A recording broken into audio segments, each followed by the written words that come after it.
അശമന്നൂർ ഗ്രാമപഞ്ചായത്തിൽ ജനപ്രതിനിധികൾ സത്യപ്രതിജ്ഞ ചെയ്ത് അധികാരമേറ്റു. സത്യപ്രതിജ്ഞാ ചടങ്ങിന് ശേഷം ആദ്യ പഞ്ചായത്ത് കമ്മിറ്റിയും ചേർന്നു.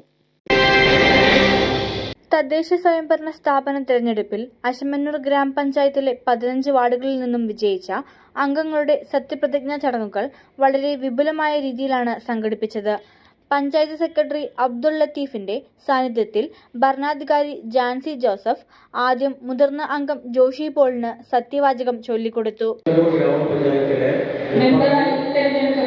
മെമ്പറായി തെരഞ്ഞെടുക്കപ്പെട്ട ജോഷി പോൾ എന്ന ഞാൻ നിയമാനുസരണം നടപ്പാക്കിയ ഇന്ത്യൻ ഭരണഘടനയോട് യഥാർത്ഥമായ വിശ്വാസവും കൂറും പുലർത്തുമെന്നും ഇന്ത്യയുടെ പരമാധികാരവും അഖണ്ഡതയും നിലനിർത്തുമെന്നും വയാസകൾ കൂടാതെയും മമതയോ വിദ്വേഷമോ കൂടാതെയും ഞാൻ എൻ്റെ ഔദ്യോഗിക കൃത്യങ്ങൾ യഥാവിധിയായും വിശ്വസ്തയോടും എൻ്റെ പരമാവധി കഴിവ് പ്രയോജനപ്പെടുത്തിയും നിർവഹിക്കുമെന്ന് കടപ്രതിജ്ഞ ചെയ്യുന്നു.